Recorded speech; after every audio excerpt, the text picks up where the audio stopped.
এক ধনী বড় টাকাওয়ালা আর মালিক আর গোলামের ঘটনা।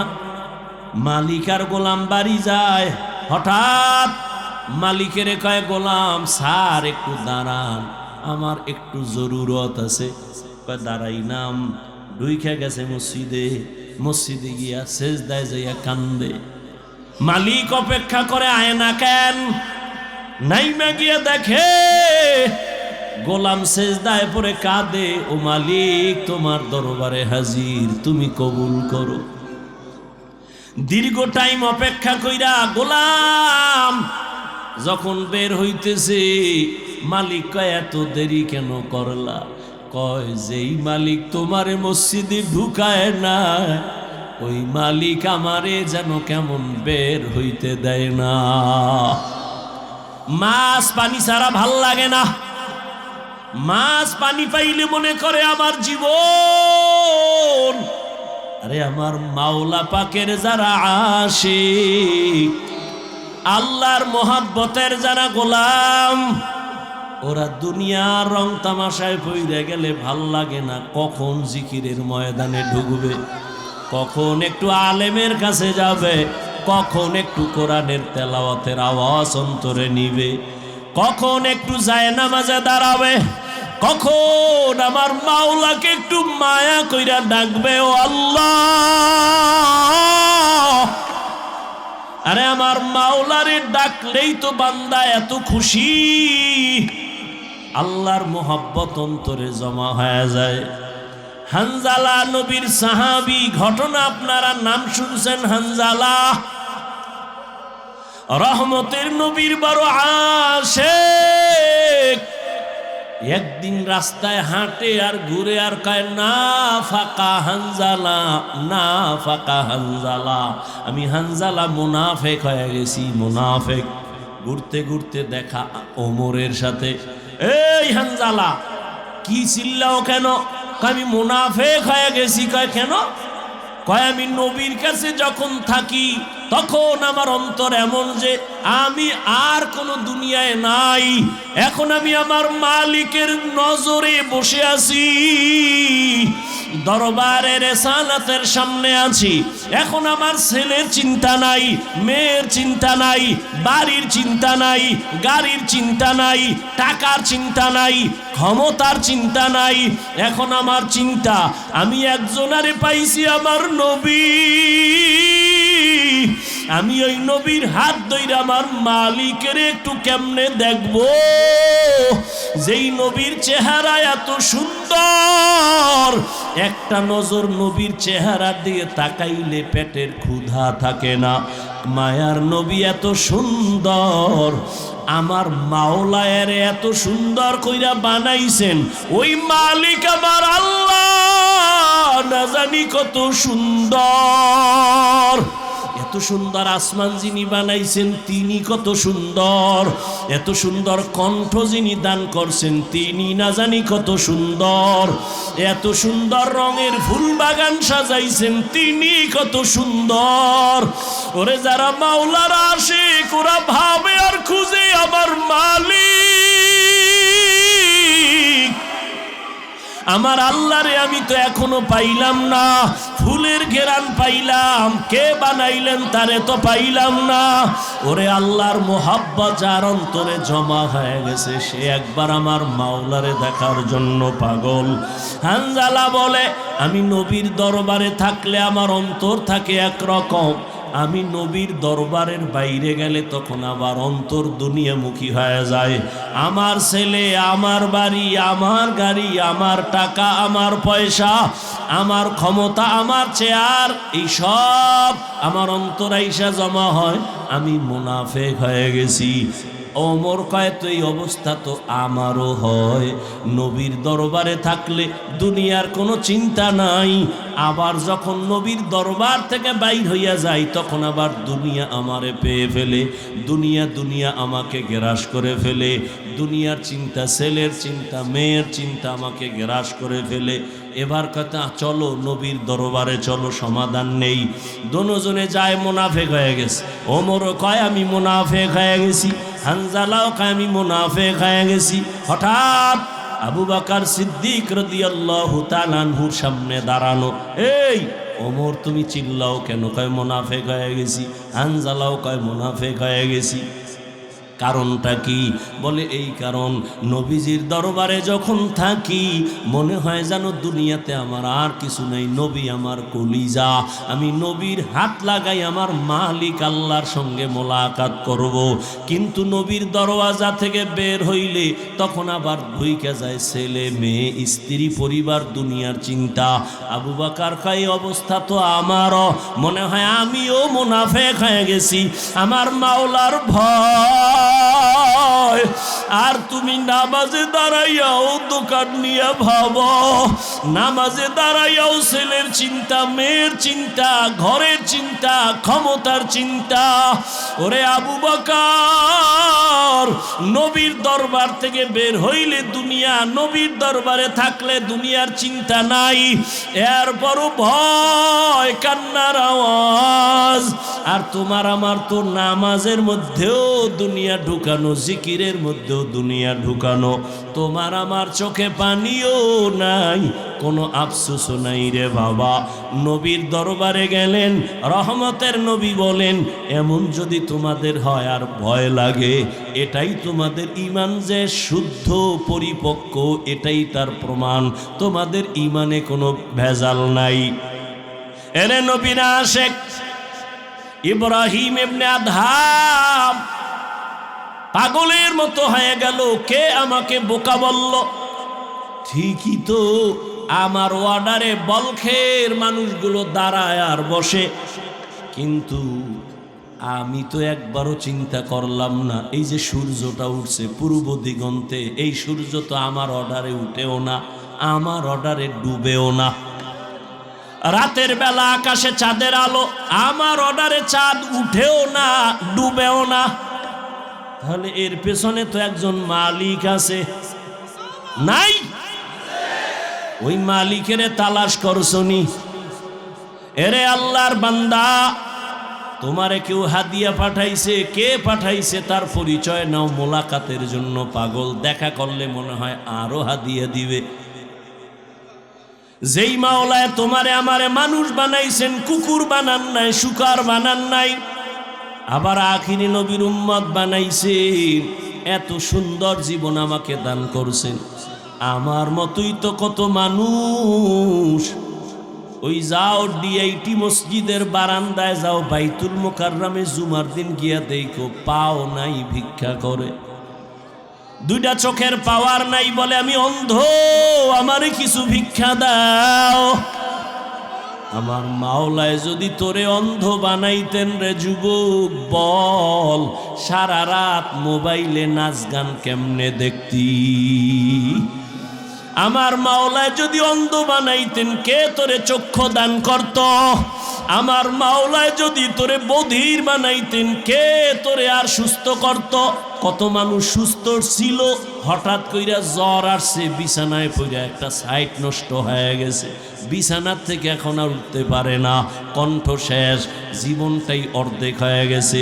এখন ছেলেও ভালো জানে না, মেয়েও ভালো জানে না।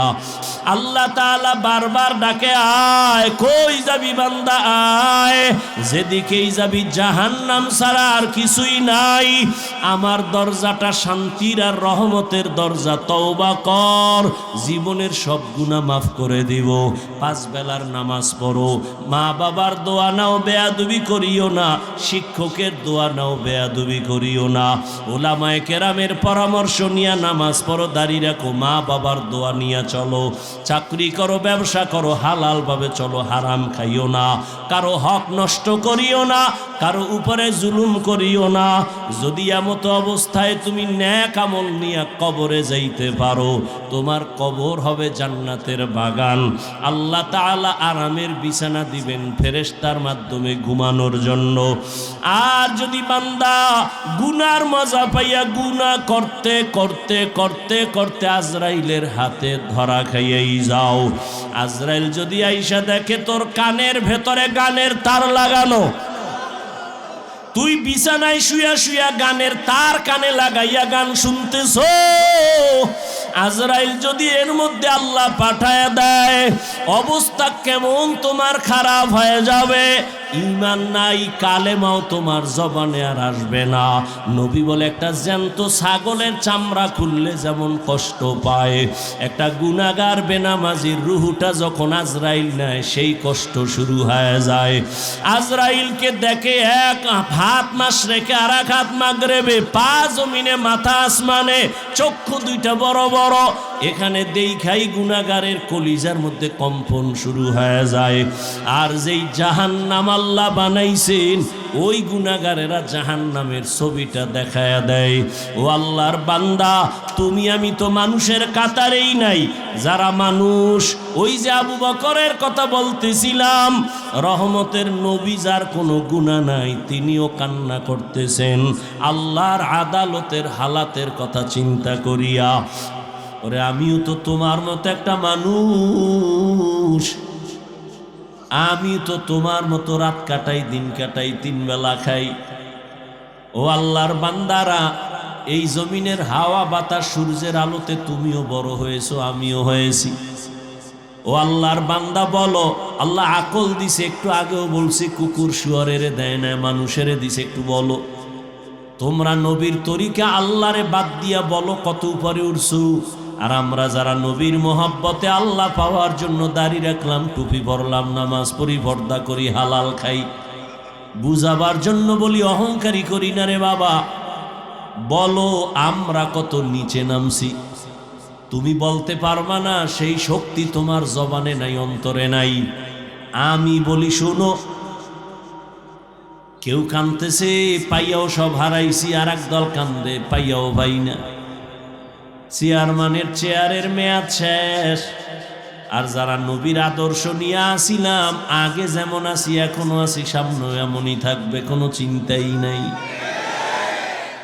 চেয়ারম্যানের চেয়ারের মেয়াদ শেষ, আর নবীর আদর্শওয়ালা টুপিওয়ালা ওলামায়ে কেরামের কোনো মেয়াদি নাই, শেষ হবে আবার কি। এই সম্মানকে দিছেন, টাকা দিয়া সম্মান কিনলে ফুলের মালার পরে আবার জুতার মালা। আর আমার মাওলায় যারে সম্মান দেয়, ওই বান্দার সম্মানে দুনিয়াতেও বাদশাহ, পরকালেও বাদশাহ। হে খোদা দয়াময় রব্বুল আলামিন,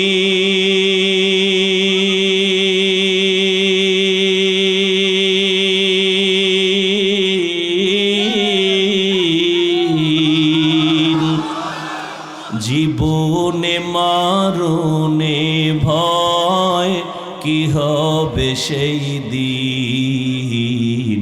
হে খোদা ধরাতে আসিয়াজি বড়ই অসহায়,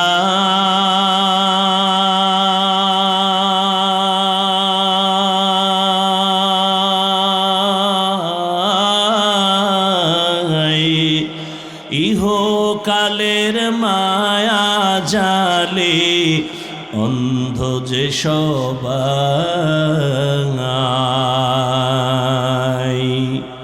দাও হেদায়াত মুক্তি দাতা গফুরুর রহিম।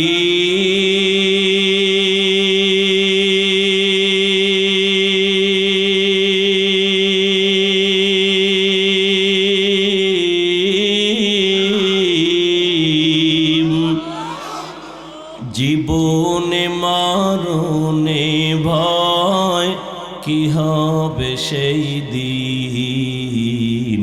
হে খোদা, হে খোদা দয়াময় রব্বুল আলামিন, জীবনে মরণে ভয় কি হবে সেই দিন। হে খোদা এই চিন্তা করতে করতে আবু বকর জীবন কাটায় দিলেন। মরণে আমার কি উপায় হবে? পরশুদিন হাদিস দেখলাম, রহমতের নবী ইস্তেনজায় ঢুকছেন। ইস্তেনজা চিনেননি? এও তো অনেকে চিনে, বাংলায় খাওয়া লাগবো না। রহমতের নবী হাজত ছাড়তে ঢুকলেন, বাথরুমে গেলেন। নবী বাথরুম থেকে বের হইয়া দ্রুত তায়াম্মুম করতেছেন মাটি দিয়া। কি করেন? তায়াম্মুম করতেছেন রহমতের নবী। সাহাবী ডাক দিয়ে বলেন, ইয়া রাসূলুল্লাহ, ওই যে পানি দেখা যায়, পানি দেখলে তো তায়াম্মুমের আর দরকার কি? ওখানে যাইয়া ওযু করে নিবেন। রহমতের নবী বলে, রে সাহাবী, আমি যে বাথরুম থেকে বের হইছি ওই পানি পর্যন্ত যাওয়ার আমার কোনো গ্যারান্টি নাই। আমি এই জন্য তাড়াতাড়ি অজু বানাবো, পানি পাবো, তারপরে অজু বানাবো। ওই পর্যন্ত পৌঁছতে পারবো কিনা গ্যারান্টি নাই। এর মধ্যে না জানি আবার আজরাইল এসে হাজির হয়ে যায়। আজরাইল যদি আইসা হাজির হয়, আমার তো আর পানি পর্যন্ত যাওয়ার সুযোগ হবে না। চোখের সামনে দেখো লাশ আর লাশ। জানাজা পড়লি, লাশ কবরে দাফন করলি, আর পর নিজের লাশের চিন্তা করলি না। কত মা সন্তান হারায় কাঁদে, আমারে কে আম্মু বলে আর ডাক দিবে? মা সন্তান হারায় কাঁদে, আমি কাকে আম্মু বলে ডাক দিব? এরে আল্লাহর বান্দা, ভাই ভাই হারায় কান্না করতেছে, স্ত্রী স্বামী হারায় কাঁদে, স্বামী স্ত্রী হারায় কাঁদে। ও আল্লাহর বান্দা, এই কান্না তো তুমি কাঁদো না, তবে লেখা রাখো তোমার ঘরেও কিন্তু কান্না আসতেছে। এমন কান্না শুরু হবে আর কান্না শেষ হবে না। তোমার তো ভাবতে হবে, আমি আজকে ফতুল্লার স্টেজে কথা বলতেছি, আমার তো এমন একটা দিন ছিল আমি কাউকে চিনতাম না। আমার তো এমন একটা দিন ছিল আমি কথা বলা জানতামই না। আমার এমন একটা দিন ছিল আমি হাঁটতে পারতাম না। আমার এমন একটা সময় ছিল আমি আম্মুকে চিনি নাই, আব্বুকে চিনি নাই, ডাকতেও পারি না। আমার এই দিনটা, এই সময়টা ছিল একটা পুঁজি, শুধু কান্না কান্না কান্না, আর কোনো পুঁজি ছিল না। আমার ক্ষুধা লাগছে, কান্না। আমি বাথরুমে যাব বলতে পারি না, আমার বাথরুমের ব্যাগ হয়েছে, কান্না। আল্লাহ মায়ের মধ্যে একটা চুম্বুক লাগাই দিছেন, সন্তানের শুধু কান্না দিয়া কখন কি চায় এটা শুধু মাই বুঝে, বাবাও বুঝে না। বাবাই বলে, বাচ্চা কাঁদে কেন? ক্ষুধা লাগছে বোধহয়, খানা দাও। মা বলে, মাত্র 5 মিনিট আগে খানা দিছি, তো কাঁদে কেন? এ কান্না হলো ঘুমের আগের কান্না। বাচ্চারা ঘুমের আগে, বাবা বুঝে নাই, কে বুঝছে? এই বুঝার মতো ক্ষমতা কে দিছেন?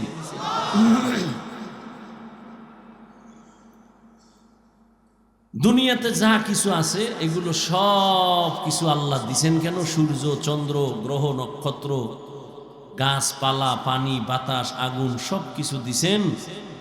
এগুলো দেখা দেখা ভাবো, ভাইবা ভাইবা তুমি কি ফলাফল নিবা? এগুলি কে বানাইছেন? এটা ভাইবা, তারে খুঁজবা, খুঁজা তার সাথে একটা সম্পর্ক তৈরি করবা। আল্লাযীনা ইয়াযকুরুনাল্লাহা কিয়ামান ওয়া কুউদান ওয়া আলা জুনুবিহিম ওয়া ইয়াতাফাক্কারুনা ফী খালকিস সামাওয়াতি ওয়াল আরদ রব্বানা মা খালাকতা হাযা বাতিলান সুবহানাকা ফাকিনা আযাবান নার। জ্ঞানী কারা? আমরা বলি বুদ্ধিজীবী। তা আমি মাঝে মাঝে বলি, তোমার জিবি কত? 1 জিবি না 2 জিবি? কত আসিল জানি না, পুরা জিবি হ্যাং হয়ে গেছে। এই জন্য আলেমও ভাল লাগে না, নামাজও ভাল লাগে না। মাঝে মাঝে আল্লাহরেও ভালো লাগে। জিবি আসিল কি হয়ে গেছে? হেরা হইল বুদ্ধিজীবী। কেমনে বুদ্ধিজীবী? যে মদের বোতল লইয়া বউরে মা কয়, এই বুদ্ধিজীবী। দাঁড়ায় প্রস্রাব করে, বুদ্ধিজীবী। ডান হাতে বিড়ি টানে, বাম হাতে চা টানে, বুদ্ধিজীবী। আর আল্লাহ কারে বুদ্ধিজীবী কয়? আল্লাহর দৃষ্টিতে আল্লাহ কয় বুদ্ধিজীবী আসলে কে জানো? ইয়াযকুরুনাল্লাহা কিয়ামা ওয়া কুউদা ওয়া আলা জুনুবিহিম, যারা আমার আল্লাহকে স্মরণ করে দাঁড়ানো অবস্থায়, বসা অবস্থায়, হাঁটা অবস্থায়। আমারে এই কথা বলার শক্তি দিছেন কে? খুঁজে খুঁজে বের করে, তিনি আমার আসল মালিক। আমি ঘুমের মধ্যে মইরা গেছি, মরার দোয়াই তো পড়ছিলাম, আল্লাহুম্মা বিসমিকা আমুতু।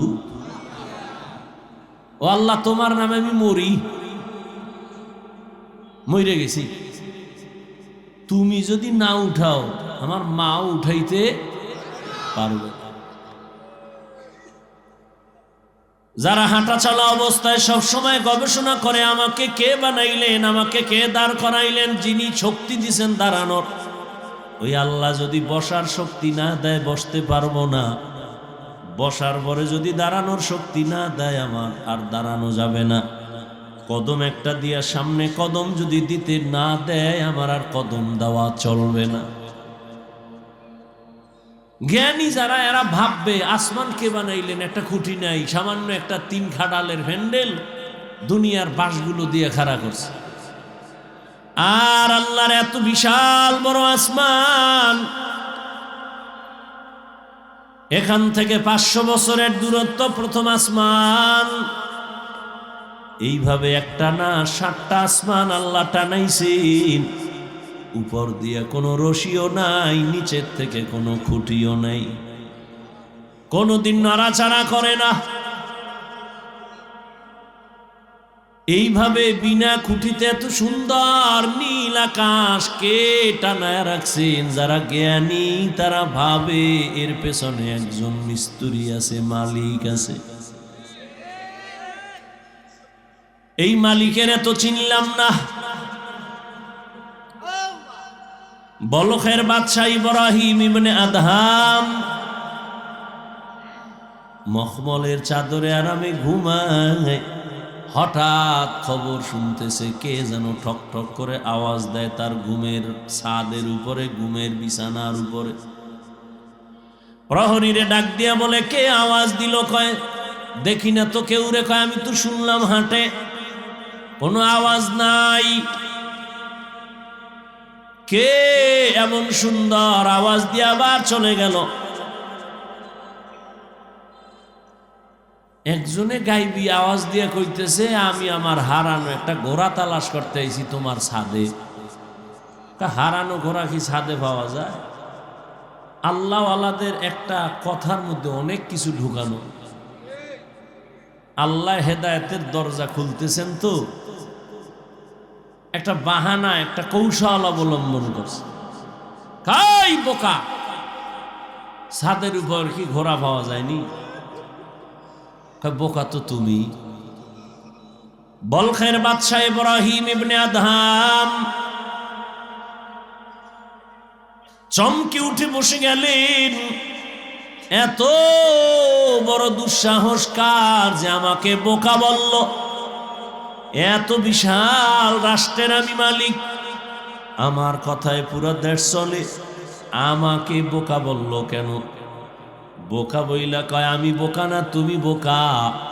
আমি যদি ছাদের উপরে ঘোড়া না পাই, তুমিও সুন্দর মখমলের বিছানায় ঘুমাইয়া তোমার মালিকের পাইবা না।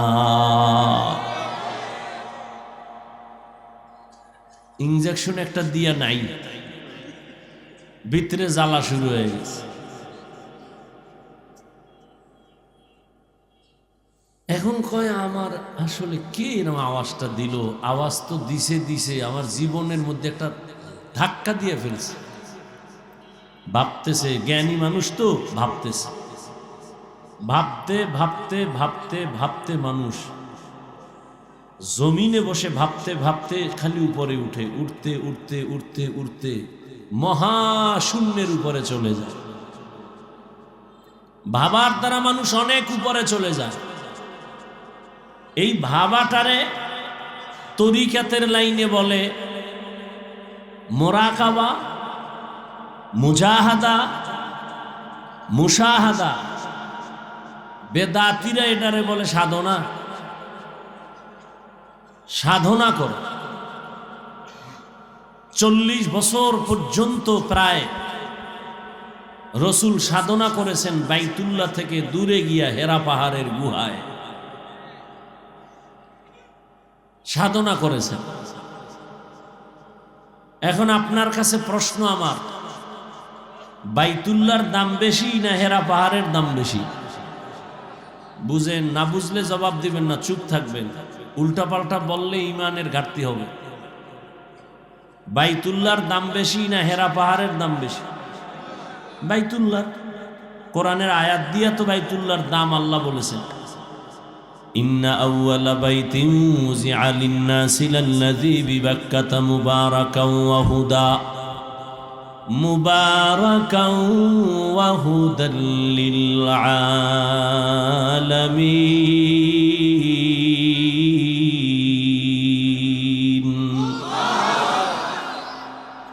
আল্লাহ বলেন, আমি জমিনটা বানাইয়া কোনো কিছুই বানাই না, একটা ঘর বানাইছি বাইতুল্লাহ। মক্কা নগরীর মধ্যে ঘর আমি আল্লাহ হেদায়াতের জন্য বানাইছি, ইবাদতের জন্য বানাইছি। এই ঘর হেদায়াতের ঘর, এটা এমন এক দামি ঘর যেই ঘরের দিকে শুধু তাকায় থাকবে অনবরত সওয়াব লেখা হবে। এটা এমন একটা ঘর, আপনাদের ফতুল্লা এলাকায় মসজিদগুলো কার ঘর? জমিনের সব মসজিদগুলো আমার আল্লাহর ঘর, তবে বাইতুল্লাহর মতো একটারও মর্যাদা নাই।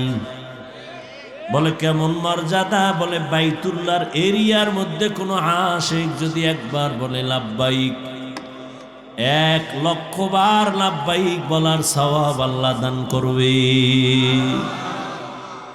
বাইতুল্লাহর এরিয়ার মধ্যে বসে যদি একবার বলে আল্লাহ, 1,00,000 বার আল্লাহ বলার সওয়াব বান্দা পেয়ে যাবে। বাইতুল্লাহর এরিয়ার মধ্যে যদি একটা সেজদা করে আশিক, একটা সেজদার বরকতে 1,00,000 সেজদার সওয়াব পেয়ে যাবে। এরকম সওয়াব আর কোন মসজিদে আছে? এই পরিমাণ নাই। মদিনার মসজিদে আছে, নববী, মসজিদে নববী। বাইতুল মাকদিসের মধ্যেও বড় সওয়াব, কিন্তু বাইতুল্লাহর সমান না। সবই তো আল্লাহর ঘর, কিন্তু বাইতুল্লাহর সমান ঘর তো সব ঘর না। ফতুল্লাহর এই মাঠে সবাই তো মানুষ, কিন্তু সবাই আল্লাহর আদালতে জ্ঞানী মানুষ না। আল্লাহর আদালতে জ্ঞানী হওয়ার জন্য মেট্রিক IABA পাস করা লাগে না, মাওলানা মুফতি হওয়া লাগে না, পীর হওয়া লাগে না। আমার মাওলার আদালতে জ্ঞানী হওয়ার জন্য আমার মাওলারে চিনা লাগে, আমার মাওলার সাথে গভীর সম্পর্ক করা লাগবে। এরে যুবক, বয়ান তো তুমিও কম জানো না। নামাজ পড়া ফরজ, পর্দা করা ফরজ, মা বাবার খেদমত করা ফরজ, সবই তো জানো, করো না কেন?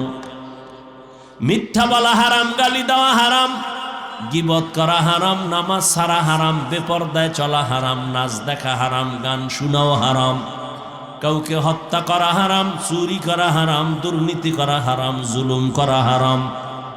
সব এখানে এমন একটা মানুষ নেই যে জানে না। এরপরেও কেন করো না? তুমিও মুসলমান, আমিও মুসলমান। তোমার আল্লাহ আমার আল্লাহ এক, তোমার নবী আমার নবী এক, তোমার কাবা আমার কাবা এক, তোমার আমার কোরআন এক, তোমার আমার কালেমা এক, ধর্ম এক। অথচ তোমারে পাও দইরা দইরা আল্লাহর বান্দা উলামায়ে কেরামরা বুঝাইতেছেন। তাবলীগওয়ালাদের মেহনত, পীর সাহেবদের মেহনত, উলামায়ে কেরাম খতিব সাহেবদের মেহনত, পাও ধরে ধরে তোমারে বুঝায়, এরপরও কেন বান্দা তুমি নামাজ পড়ো না, কেন তুমি পর্দা করো না, হালাল ভাবে চলো না? এর একটাই মাত্র কারণ, তুমি কারে সেজদা দিবা তার প্রতি তোমার মায়া এখনো হয় নাই। আর মায়া না হওয়ার কারণ, তাকে এখনো তুমি চিনো না। টুপি খুলতে চাই না, লজ্জা। আর তুমি কেমন মুসলমান যে টুপি মাথায় দিতে চাও না, লজ্জা। আমি দাড়ি কাটতে চাই না, লজ্জা। তুমি কেমন মুসলমান দাড়ি রাখতে চাও না, লজ্জা। আমি মসজিদে না ঢুকলে লজ্জা পাই, তুমি মসজিদে ঢুকতে গেলে লজ্জা পাও। আমি পর্দা না করলে লজ্জা পাই, তুমি পর্দা করতে গেলে লজ্জা পাও। ও আল্লাহর বান্দারা, এত বয়ান জানো, শুনো, এরপরও কেন মানো না রে বাবা? এর একমাত্র কারণ, আমার মালিকের দরবারে যে যাওয়া লাগবে, দাঁড়ানো লাগবে, হিসাব দেওয়া লাগবে, সে চিন্তাই নাই। এই চিন্তায় যারে ধইরা ফালাইছি, ওই বান্দার দিকে তাকাইলি দেখবা চোখের কোঠায় পানি। কিও ভাই, তোমার চোখে পানি কেন? বলে আমি মালিকের আদালতে কেমনে দাঁড়াইয়া জবাব দিব। রহমতের নবী আম্মা জান আয়েশার হুজরায় ঘুমায়। হঠাৎ নবী বলেন, আমি যদি ঘুমাই, আমার চোখ বন্ধ থাকলে আমার অন্তর ঘুমায় না। হঠাৎ আমি কানের মধ্যে শুনি, কে জানো আমার মাথার পার্শ্বে মসজিদে নববীতে কান্না করে রাতের গভীর। আমি উঠলাম, উঠা আমি বের হইয়া তাকায় দেখি রাতের গভীরে নামাজে দাঁড়ায়া কে কান্না করে। দুনিয়ার কোনো সাধারণ কেউ না, আমার কলিজার সাহাবী, জান্নাতের 1 নাম্বার সার্টিফিকেটধারী সাহাবী আবু বকর নামাজে দাঁড়ায়া দাঁড়ায়া কান্না করতেছি। আমি নবী পেছনে অপেক্ষা করতেছিলাম। নামাজে জিজ্ঞাসা করলাম, ও আবু বকর, আপনি নামাজে দাঁড়ায়া কান্না করেন কেন? আবু বকর বলেন, ইয়া রাসূলুল্লাহ, আমি আল্লাহর আদালতে কেমনে দাঁড়াবো সেই ভয়।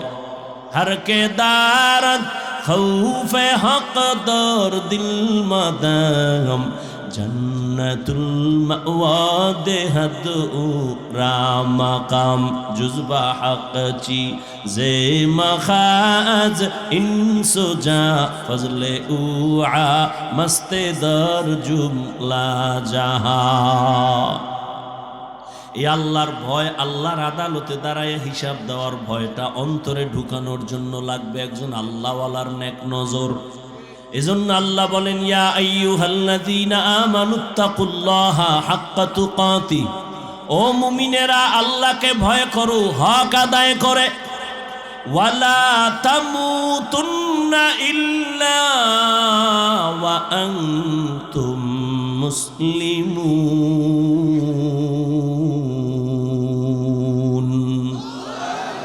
মুসলমান না হইয়া মরিও না, সাবধান। নবী বলেন, আলা কুল্লুকুম রাইন ওয়া কুল্লুকুম মাসউলুন আন রাইয়াতিহি। এই উঠেকা মোনাজাত দিয়ে দিমু। মাওলায় যদি বাড়ি না নেয়, কেমনে আগে বাড়ি যাবা? মাওলায় না নিলে পারবা? একজনে 1.5 ঘন্টা আগে উঠে গেছে, তাড়াতাড়ি বাড়ি যাইব, আর একজনে মোনাজাত দিয়া কান্নাকাটি কইরে এরপরে রওনা হইছে বাড়ি যাব। ওই ঘটনা আছে না, সুলতান মাহমুদ গজনবীর ঘটনা, আয়াজের ঘটনা, এক ধনী বড় টাকাওয়ালা আর মালিক আর গোলামের ঘটনা। মালিক আর গোলাম বাড়ি যায়, হঠাৎ মালিকের কয়, গোলাম স্যার একটু দাঁড়ান, আমার একটু জরুরত আছে। দাঁড়াই নাম, ঢুইকা গেছে মসজিদে গিয়া সেজদায় যাইয়া কান্দে। মালিক অপেক্ষা করে, আয় না কেন? নাইমা গিয়ে দেখে গোলাম সেজদায় পড়ে কাঁদে, ও মালিক তোমার দরবারে হাজির, তুমি কবুল করো। দীর্ঘ টাইম অপেক্ষা কইরা গোলাম যখন বের হইতেছে মালিক কয় এত দেরি কেন করলা? কয় যেই মালিক তোমারে মসজিদে ঢুকায় না ওই মালিক আমারে যেন কেমন বের হইতে দেয় না। মাছ পানি ছাড়া ভাল লাগে না।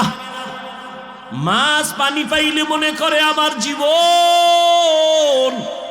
আরে আমার মাওলা পাকের যারা আশিক, আল্লাহর মোহাব্বতের যারা গোলাম, ওরা দুনিয়ার রং তামাশায় পইরে গেলে ভাল লাগে না। কখন জিকিরের ময়দানে ঢুকবে, কখন একটু আলেমের কাছে যাবে, কখন একটু কোরআনের তেলাওয়াতের আওয়াজ অন্তরে নিবে, কখন একটু জায়নামাজে দাঁড়াবে, কখন আমার মাওলাকে একটু মায়া কইরা ডাকবে, ও আল্লাহ। আরে আমার মাওলারে ডাকলেই তো বান্দা এত খুশি, আল্লাহর মোহাব্বত অন্তরে জমা হয়ে যায়। হানজালা নবীর সাহাবী, ঘটনা আপনারা নাম শুনছেন। হানজালা রহমতের নবীর বড় আশিক। একদিন রাস্তায় হাঁটে আর ঘুরে আর কয় না ফাকা হানজালা, না ফাকা হানজালা, আমি হানজালা মুনাফেক হয়ে গেছি, মুনাফেক। ঘুরতে ঘুরতে দেখা ওমরের সাথে। এই হানজালা কি চিল্লাও কেন? আমি মুনাফেক হয়ে গেছি। কয় কেন? কয় আমি নবীর কাছে যখন থাকি তখন আমার অন্তর এমন যে আমি আর কোন দুনিয়ায় নাই, এখন আমি আমার মালিকের নজরে বসে আছি, দরবারে রেসালাতের সামনে আছি। এখন আমার ছেলের চিন্তা নাই, মেয়ের চিন্তা নাই, বাড়ির চিন্তা নাই, গাড়ির চিন্তা নাই, টাকার চিন্তা নাই, ক্ষমতার চিন্তা নাই। এখন আমার চিন্তা আমি একজনারে পাইছি, আমার নবী। আমি ওই নবীর হাত ধইরা আমার মালিকের একটু কেমনে দেখব, যেই নবীর চেহারা এত সুন্দর, একটা নজর নবীর চেহারা দিয়ে তাকাইলে পেটের ক্ষুধা থাকে না। মায়ার নবী এত সুন্দর, আমার মাওলায়ের এত সুন্দর কইরা বানাইছেন ওই মালিক আমার আল্লাহ না জানি কত সুন্দর। এত সুন্দর আসমান যিনি বানাইছেন তিনি কত সুন্দর, এত সুন্দর কণ্ঠ যিনি দান করছেন তিনি না জানি কত সুন্দর, এত সুন্দর রঙের ফুল বাগান সাজাইছেন তিনি কত সুন্দর। ওরে যারা মাওলার আশিক ওরা ভাবে আর খুঁজে আমার মালিক, আমার আল্লাহরে আমি তো এখনো পাইলাম না। ফুলের ঘেরান পাইলাম, কে বানাইলেন তারে তো পাইলাম না। ওরে আল্লাহর মোহাব্বত যার অন্তরে জমা হয়ে গেছে সে একবার আমার মাওলারে দেখার জন্য পাগল। হানজালা বলে আমি নবীর দরবারে থাকলে আমার অন্তর থাকে একরকম, আমি নবীর দরবারের বাইরে গেলে তখন আবার অন্তর দুনিয়ামুখী হয়ে যায়। আমার ছেলে, আমার বাড়ি, আমার গাড়ি, আমার টাকা, আমার পয়সা, আমার ক্ষমতা, আমার চেয়ার, এই সব আমার অন্তর আইসা জমা হয়, আমি মুনাফেক হয়ে গেছি। ওমর কয় তো এই অবস্থা তো আমারও হয়। নবীর দরবারে থাকলে দুনিয়ার কোনো চিন্তা নাই, আবার যখন নবীর দরবার থেকে বাইর হইয়া যায় তখন আবার দুনিয়া আমারে পেয়ে ফেলে, দুনিয়া দুনিয়া আমাকে গ্রাস করে ফেলে, দুনিয়ার চিন্তা, ছেলের চিন্তা, মেয়ের চিন্তা আমাকে গ্রাস করে ফেলে। এবার কথা চলো নবীর দরবারে চলো, সমাধান নেই। দোনোজনে যায়, মুনাফেক হয়ে গেছে। ওমরও কয় আমি মুনাফেক হয়ে গেছি, হানজালাও কয় আমি মুনাফেক হয়ে গেছি। হঠাৎ আবু বকর সিদ্দিক রাদিয়াল্লাহু তাআলা আনহুর সামনে দাঁড়ানো। এই ওমর তুমি চিল্লাও কেন? কয় মুনাফেক হয়ে গেছি। হানজালাও কয় মুনাফেক হয়ে গেছি। কারণটা কি? বলে এই কারণ, নবীজির দরবারে যখন থাকি মনে হয় যেন দুনিয়াতে আমার আর কিছু নেই, নবী আমার কলিজা। আমি নবীর হাত লাগাই আমার মালিক আল্লাহর সঙ্গে মোলাকাত করব। কিন্তু নবীর দরওয়াজা থেকে বের হইলে তখন আবার ঢুইকে যায় ছেলে, মেয়ে, স্ত্রী, পরিবার, দুনিয়ার চিন্তা। আবু বকর কয় অবস্থা তো আমারও, মনে হয় আমিও মুনাফেক হয়ে গেছি। আমার মাওলার ভয় হয়। আর তুমি নামাজে দাঁড়াইয়াও দোকান নিয়ে ভাবো, নামাজে দাঁড়াইয়াও ছেলের চিন্তা, মেয়ের চিন্তা, ঘরের চিন্তা, ক্ষমতার চিন্তা। ওরে আবু বকর, নবীর দরবার থেকে বের হইলে দুনিয়া, নবীর দরবারে থাকলে দুনিয়ার চিন্তা নাই, এরপরও ভয়, কান্নার আওয়াজ। আর তোমার আমার তো নামাজের মধ্যেও দুনিয়া ঢুকানো, জিকিরের মধ্যেও দুনিয়া ঢুকানো। তোমার আমার চোখে পানিও নাই, কোনো আফসোসও নাই রে বাবা। নবীর দরবারে গেলেন, রহমতের নবী বলেন, এমন যদি তোমাদের হয় আর ভয় লাগে, এটাই তোমাদের ঈমান যে শুদ্ধ পরিপক্ক, এটাই তার প্রমাণ, তোমাদের ঈমানে কোনো ভেজাল নাই। এরে নবীর আশেক ইব্রাহিম ইবনে আদহাম পাগলের মতো হয়ে গেল। কে আমাকে বোকা বলল? ঠিকই তো, আমার ওয়ার্ডারে বলখের মানুষগুলো দাঁড়ায় আর বসে, কিন্তু আমি তো একবারও চিন্তা করলাম না এই যে সূর্যটা উঠছে পূর্ব দিগন্তে, এই সূর্য তো আমার অর্ডারে উঠেও না, আমার অর্ডারে ডুবেও না। রাতের বেলা আকাশে চাঁদের আলো, আমার অর্ডারে চাঁদ উঠেও না, ডুবেও না। তাহলে এর পেছনে তো একজন মালিক আছে, নাই? ওই মালিকের তালাশ করছনি? এরে আল্লাহর বান্দা, তোমারে কেউ হাদিয়া পাঠাইছে, কে পাঠাইছে তার পরিচয় নাও। মোলাকাতের জন্য পাগল, দেখা করলে মনে হয় আরো হাদিয়া দিবে। যেই মাওলায় তোমারে আমারে মানুষ বানাইছেন, কুকুর বানান নাই, শুকার বানান নাই, আবার আখিরি নবীর উম্মত বানাইছেন, এত সুন্দর জীবন আমাকে দান করছেন। আমার মতোই তো কত মানুষ, ওই যাও ডিআইটি মসজিদের বারান্দায় যাও, বাইতুল মুকাররমে জুমার দিন গিয়া দেখো, পাও নাই, ভিক্ষা করে। দুইটা চোখের পাওয়ার নাই, বলে আমি অন্ধ, আমারে কিছু ভিক্ষা দাও। আমার মাওলায় যদি তোরে অন্ধ বানাইতেন রে যুবক, বল সারা রাত মোবাইলে নাচ গান কেমনে দেখতি? আমার মাওলায় যদি অন্ধ বানাইতেন, কে তোরে চক্ষু দান করত? আমার মাওলায় যদি তোরে বধির বানাইতেন, কে তোরে আর সুস্থ করত? কত মানুষ সুস্থ ছিল, হঠাৎ কইরা জ্বর আসছে, বিছানায় পড়ে একটা সাইট নষ্ট হয়ে গেছে, বিছানার থেকে এখন আর উঠতে পারে না, কণ্ঠ শেষ, জীবনটাই অর্ধেক হয়ে গেছে। এখন ছেলেও ভালো জানে না, মেয়েও ভালো জানে না। ও আমার ফতুল্লাহ এলাকার মুসলমান বাবারা, ও বৃদ্ধ বাবাজি, ও যুবক, একটু চিন্তা করো বাবা, আমরা নবীর আদর্শ মানতে গিয়া কই আমগো তো না খাইয়া কেউ মরি নাই, সম্মান কমে নাই। আমি তোমাকে বলি না আমগো মতো হুজুর হয়ে যাও, একবারও বলি না রে বাবা। বরং তুমি স্কুলে পড়ো আলহামদুলিল্লাহ, কলেজে পড়ো, চাকরি করো, ব্যবসা করো আলহামদুলিল্লাহ, তবে ওখানে থাইকেই তুমি আমার মালিকের সাথে একটা লাইন লাগাও, ওখানে থাইকা নামাজের সেজদা দাও। চাকরি করিয়াও কি তোমার মতো নামাজি নাই? ব্যবসা করে নামাজ ছাড়ে না এরকম জেনারেল লাইনের মানুষ কি নাই? তোমার মতো যুবক রাস্তায় গাড়ি চালায়, এক বেলার নামাজও ছাড়ে না, দাড়িও কাটে না। বলো বাবা, তুমি কেন পারো না? তোমার মতো কত যুবক নদীর মধ্যে মাছ ধরে, নামাজ ছাড়ে না, বলো তুমি কেন পারো না? তোমার মতো যুবক স্কুল কলেজে পড়িয়াও নামাজ ছাড়ে না, বলো তুমি কেন পারো না? আসলে কি তোমার কপাল পুড়িয়া গেছে, নাকি কোরআন হাদিস মিথ্যা মনে করেছো? যদি বলো হ্যাঁ, তো একটা ভুল কোরআন থেকে বের করে দাও, আমিও দাড়িটা কেটে ফেলি, নামাজ বন্ধ করে দেই। যদি কোরআনে ভুল হয়, সবই ভুল, আল্লাহও ভুল। আর যদি বলো না, আল্লাহর কোরআন সত্য, তো আল্লাহ আছেন সত্য।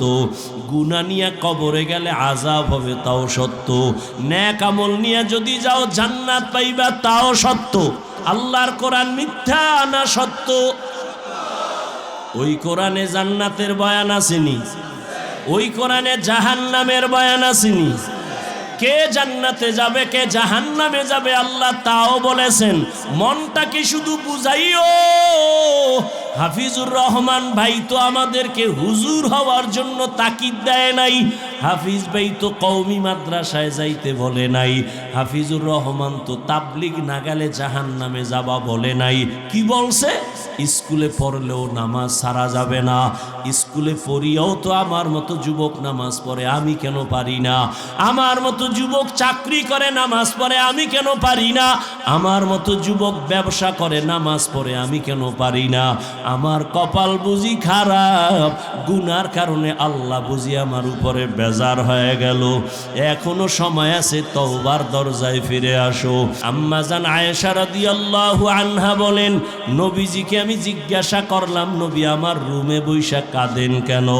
নবী বলেন, ও আয়েশা, হাসরের ময়দানে আমার উম্মতের কি উপায় হবে, এই চিন্তায় আমি কান্না করতেছি। আম্মাজান বলেন, ও নবী, হাসরের মাঠটা কেমন হবে? নবী বলেন, আয়েশা, এই জমিনটা হবে কিয়ামতের মাঠ, আরাফার ময়দান হবে আল্লাহর বিচারালয়, আদালত। এই দুনিয়ায় তো বড় বড় মাস্তান তো চলে গেল, আল্লাহর কোরআনের একটা ভুল বের করতে পারে নাই, নবীর একটা কথার মিথ্যা প্রমাণ করতে পারে নাই। আল্লাহর নবী বলেন, ওই হাদিস এখনো আছে, কোরআন এখনো আছে। আম্মা জান আয়েশাকে নবী বলেন, কিয়ামতের ময়দান এমন এক অবস্থা হবে, পুরা জমিনটা সমান হবে। সূর্যটা এখন তো বিজ্ঞানীরা বলে জমিন থেকে 9,30,00,000 মাইল উপরে। কিয়ামতের ময়দানে আল্লাহ অর্ডার করবে, সূর্য নিচে নেমে আয়, তোর যত মুখ আছে নিচে কর, যত তাপ আছে তাপ জমিনে ছাড়। সূর্যের তাপে জমিনটা পুরিয়া তামা হয়ে যাবে। স্বর্ণ হবে না কেন? জমিনটা পুরিয়া রূপা হবে না কেন? পিতল হবে না কেন? মুফাসসিরিনে কেরাম বলেন, স্বর্ণ, রূপা, তামা, পিতল এগুলো হবে না। জমিনটা তামা হওয়ার কারণ, তামার ধাতুর মধ্যে একটা গুণ আছে, স্বর্ণের মধ্যে নাই, রূপার মধ্যে নাই। বলে কি? কয় স্বর্ণের এক মাথা গরম হলে ভিন্ন মাথা গরম হয় না, রূপার এক অংশ গরম হলে অন্য অংশ গরম হয় না। কিন্তু তামা এক পার্শ্বে গরম হয়ে গেলে পুরাটাই গরম হয়ে যাবে।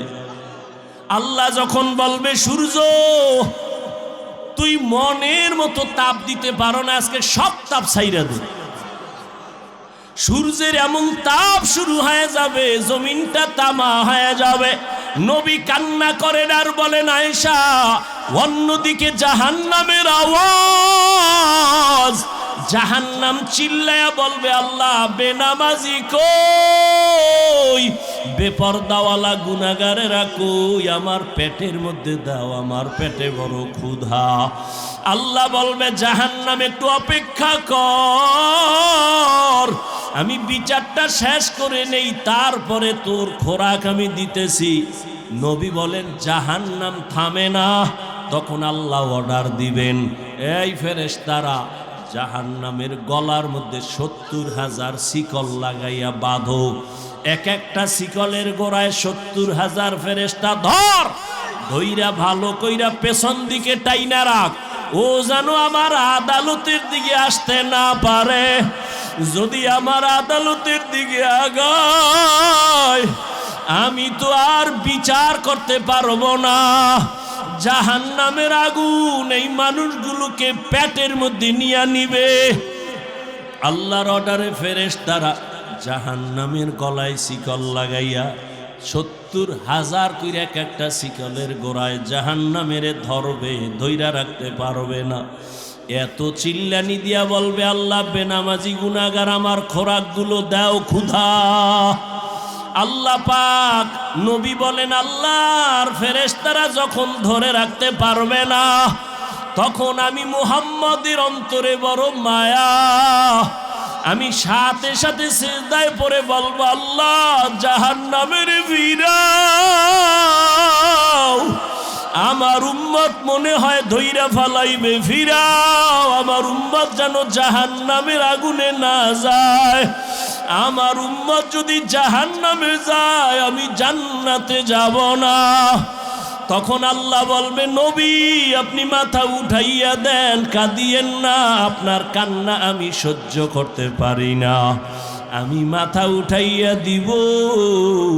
আল্লাহ পাক দেখে জাহান্নাম এখনো দাঁড়ায় না, শিকলেও ধরে রাখতে পারে না। তখন আল্লাহ আমার সান্ত্বনার জন্য একটু কুদরতি হাতের পানি ফেরেশতারে দিয়া বলবে, জাহান্নামের গায়ে ছিটায়া দাও। যখন জাহান্নামের গায়ে আল্লাহর দেওয়া কুদরতের পানিটা ছিটায় দিবে, জাহান্নাম দ্রুত গতিতে পেছনে ভাগতে থাকবে।